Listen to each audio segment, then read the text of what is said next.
आकाश में घने काले बादल छाए थे और मथुरा का कारागार निराशा और अंधकार में डूबा हुआ था। इसी कारागार की एक सर्द कोठरी में देवकी और वसुदेव बेड़ियों में जकड़े हुए थे। यह कोई साधारण कारावास नहीं था। यह एक बहन का अपने ही भाई क्रूर राजा कंस के हाथों दिया गया श्राप था। कंस को एक आकाशवाणी ने डरा दिया था कि देवकी की 8वीं संतान ही उसकी मृत्यु का कारण बनेगी। इस डर ने उसे अंधा कर दिया था और उसने अपनी ही बहन और बहनोई को बंदी बना लिया। हर बार जब देवकी एक बच्चे को जन्म देती, कंस उस नवजात शिशु को बेरहमी से छीनकर पत्थर पर पटक कर मार डालता। यह एक ऐसा दर्द था जिसे कोई भी मां सहन नहीं कर सकती। फिर भी देवकी ने इसे 1 नहीं, 2 नहीं, बल्कि 7 बार सहा। देवकी का दिल हर पल टूटता था। उसकी आंखों के आंसू सूख चुके थे और उसकी आत्मा पर दुख का एक भारी बोझ था। वह ईश्वर से हर दिन प्रार्थना करती, पूछती कि यह अन्याय कब समाप्त होगा। क्या कोई आशा की किरण नहीं है? क्या उसके जीवन में केवल दुख और पीड़ा ही लिखी है? एक मां के लिए अपने बच्चों को अपनी आंखों के सामने मरते देखना इस दुनिया का सबसे बड़ा कष्ट है। वसुदेव अपनी पत्नी को इस असहनीय पीड़ा में देखकर असहाय महसूस करते थे, लेकिन वे कर भी क्या सकते थे? वे दोनों ही कंस के अत्याचार के शिकार थे और उनकी एकमात्र आशा वह 8वीं संतान थी, जिसके बारे में आकाशवाणी ने भविष्यवाणी की थी। वे बस प्रतीक्षा कर सकते थे, अपने दिलों में विश्वास की एक छोटी सी लौ जलाए हुए। फिर वह चमत्कारी रात आई। भाद्रपद मास की कृष्ण पक्ष की अष्टमी तिथि। आधी रात के घोर अंधकार में देवकी ने अपनी 8वीं संतान को जन्म दिया। यह कोई साधारण बालक नहीं था। यह स्वयं भगवान विष्णु का अवतार श्री कृष्ण थे। उनके जन्म लेते ही कारागार में एक दिव्य प्रकाश फैल गया। सारे पहरेदार गहरी नींद में सो गए और देवकी वसुदेव की बेड़ियां अपने आप खुल गईं। यह एक संकेत था कि भगवान आ चुके हैं। लेकिन यहां एक महत्वपूर्ण प्रश्न उठता है। यदि भगवान स्वयं प्रकट हो गए थे, तो उन्होंने उसी क्षण कंस का वध करके अपने माता पिता को मुक्त क्यों नहीं कराया? वे तो सर्वशक्तिमान थे। उनके लिए यह एक पल का काम था। इस प्रश्न का उत्तर भगवान की लीला के गहरे रहस्यों में छिपा है। श्री कृष्ण का जन्म केवल अपने माता पिता को मुक्त कराने के लिए नहीं हुआ था। उनका उद्देश्य बहुत बड़ा और व्यापक था। उनका अवतार पूरी धरती को पापियों के बोझ से मुक्त करने, धर्म की पुनः स्थापना करने और समाज को एक नई दिशा देने के लिए हुआ था।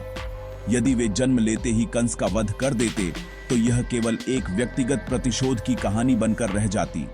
लेकिन भगवान की योजना व्यक्तिगत लाभ से कहीं बढ़कर संपूर्ण समाज के कल्याण के लिए थी। उन्हें केवल कंस को नहीं, बल्कि कंस जैसी मानसिकता को समाज से मिटाना था, और इसके लिए समय, लीला और एक नायक की तैयारी आवश्यक थी। भगवान के निर्देशानुसार वसुदेव उस नन्हे बालक को एक टोकरी में रखकर उफनती यमुना नदी को पार करके गोकुल ले गए। यह दृश्य अपने आप में अद्भुत था। यमुना नदी कृष्ण के चरण स्पर्श करने को आतुर थी और शेषनाग ने अपने फन फैलाकर बारिश से उनकी रक्षा की। वसुदेव ने कृष्ण को अपने मित्र नंद बाबा और यशोदा मैया के पास छोड़ दिया और उनकी नवजात कन्या को लेकर वापस कारागार आ गए। यह भगवान की योजना का पहला चरण था। कृष्ण का बचपन गोकुल और वृंदावन की गलियों में बीतना था, जहां वे एक साधारण ग्वाले के रूप में बड़े होते, माखन चुराते, गोपियों संग रास रचाते और अपने दोस्तों के साथ खेलते। यह सब उनकी दिव्य लीला का हिस्सा था। कृष्ण का गोकुल में बड़ा होना अत्यंत महत्वपूर्ण था। यहां उन्होंने प्रेम, मित्रता और सामाजिक संबंधों का पाठ सीखा। यशोदा मैया के वात्सल्य ने उन्हें सिखाया कि एक मां का प्यार क्या होता है, भले ही वह जन्म देने वाली मां न हो। ग्वाल बालों के साथ उनकी मित्रता ने उन्हें सिखाया कि समाज में हर व्यक्ति का महत्व होता है, चाहे वह राजा हो या साधारण ग्वाला। वृंदावन की लीलाओं के माध्यम से कृष्ण ने लोगों के दिलों में अपनी जगह बनाई। वे केवल एक राजकुमार नहीं, बल्कि जननायक बन रहे थे। उनका हर कार्य, चाहे वह माखन चोरी हो या रासलीला, लोगों को आनंद और भक्ति का अनुभव कराता था। वे लोगों को यह सिखा रहे थे कि ईश्वर तक पहुंचने का मार्ग केवल पूजा पाठ नहीं, बल्कि प्रेम और समर्पण भी है। इसी दौरान कृष्ण ने केवल लीलाएं ही नहीं रची, बल्कि उन्होंने बड़े बड़े असुरों का भी वध किया। जब कंस को पता चला कि 8वीं संतान जीवित है, तो उसने एक के बाद एक पूतना, शकटासुर, तृणावर्त और कालिया जैसे भयानक राक्षसों को कृष्ण को मारने के लिए भेजा। लेकिन बालक कृष्ण ने खेल खेल में ही उन सभी का अंत कर दिया। इन असुरों का वध केवल राक्षसों का संहार नहीं था, यह बुराई पर अच्छाई की जीत का प्रतीक था। हर असुर एक सामाजिक बुराई का प्रतिनिधित्व करता था और कृष्ण ने उनका अंत करके समाज को भयमुक्त बनाया। उन्होंने गोवर्धन पर्वत उठाकर इंद्र के अहंकार को तोड़ा और लोगों को प्रकृति की पूजा करने का संदेश दिया। इस तरह वे धीरे धीरे एक नायक के रूप में स्थापित हो रहे थे। इन सभी घटनाओं के माध्यम से कृष्ण समाज को एक बड़ा संदेश दे रहे थे। वे यह दिखा रहे थे कि एक सच्चा नेता या नायक वही होता है जो समाज के हर वर्ग के साथ जुड़ता है, उनकी समस्याओं को समझता है और उन्हें भय से मुक्त करता है। उनका बचपन एक तैयारी थी, एक प्रशिक्षण था जो उन्हें भविष्य में धर्म की स्थापना के बड़े कार्य के लिए तैयार कर रहा था। यदि वे सीधे मथुरा के राजा बन जाते तो वे शायद लोगों के दिलों पर राज नहीं कर पाते। गोकुल और वृंदावन ने उन्हें वह आधार दिया जिस पर भविष्य के द्वारकाधीश और महाभारत के सूत्रधार का व्यक्तित्व खड़ा होना था। यह सब उस बड़ी योजना का हिस्सा था जिसके लिए देवकी और वसुदेव कारागार में प्रतीक्षा कर रहे थे। जब श्री कृष्ण वृंदावन में अपनी लीलाएं रच रहे थे, तब मथुरा के कारागार में देवकी और वसुदेव हर पल प्रतीक्षा की अग्नि में जल रहे थे। 14 वर्ष एक लंबा समय होता है, विशेषकर तब जब आप अन्याय और पीड़ा सह रहे हों। हर गुजरता दिन उनके लिए एक युग के समान था। उन्हें यह विश्वास तो था कि उनका पुत्र जीवित है और एक दिन उन्हें मुक्त कराने अवश्य आएगा, लेकिन यह प्रतीक्षा उनके धैर्य की सबसे कठिन परीक्षा थी। वे सोचते होंगे कि उनका पुत्र कहाँ है, कैसा है और वह कब आएगा। यह उनके विश्वास और उनकी सहनशीलता का चरम था। उनका यह त्याग और धैर्य भी भगवान की लीला का एक महत्वपूर्ण हिस्सा था।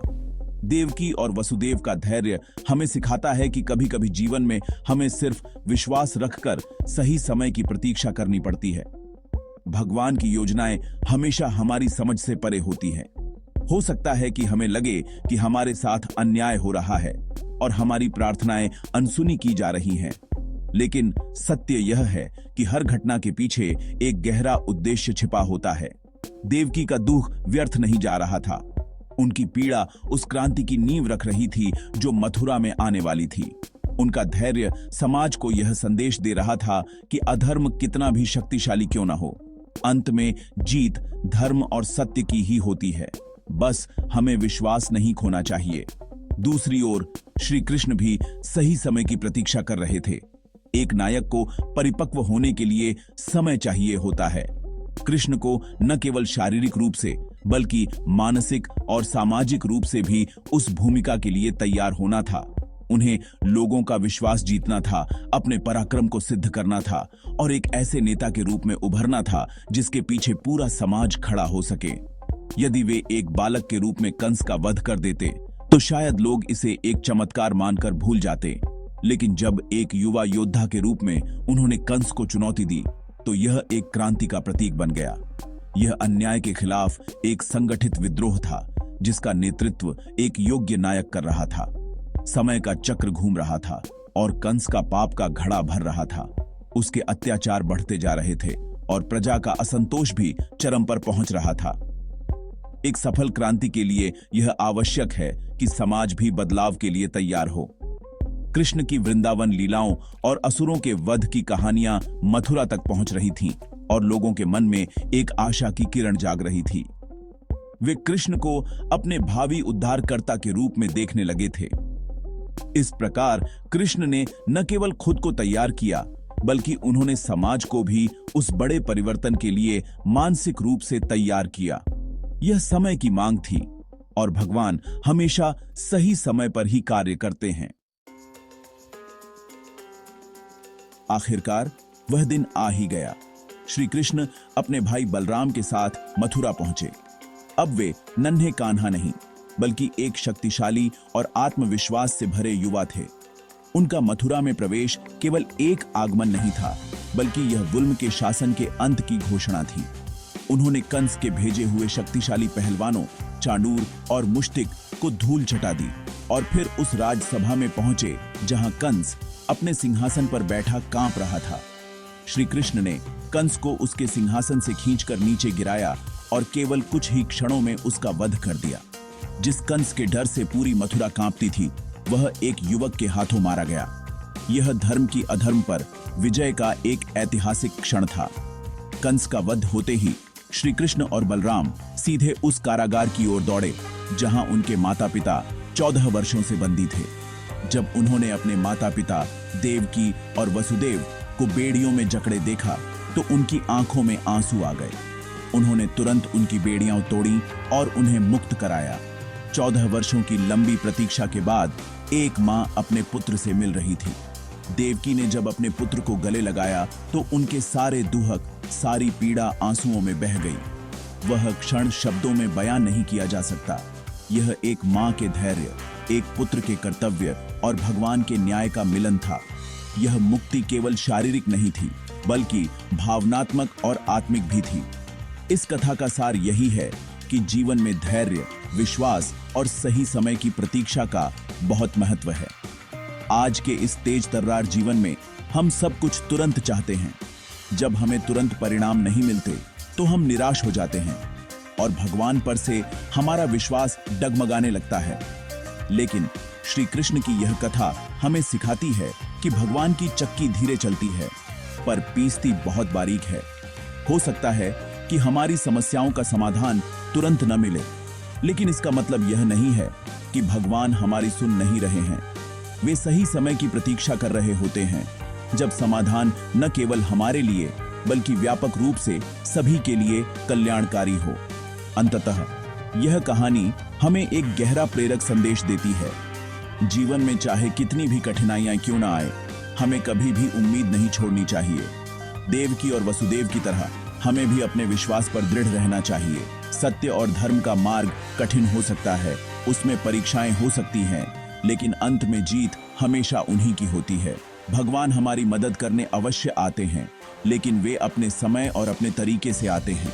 हमें बस धैर्य और विश्वास के साथ अपना कर्म करते रहना चाहिए, क्योंकि जब सही समय आता है तो न्याय होता है और हर अंधकार के बाद एक नई सुबह अवश्य होती है।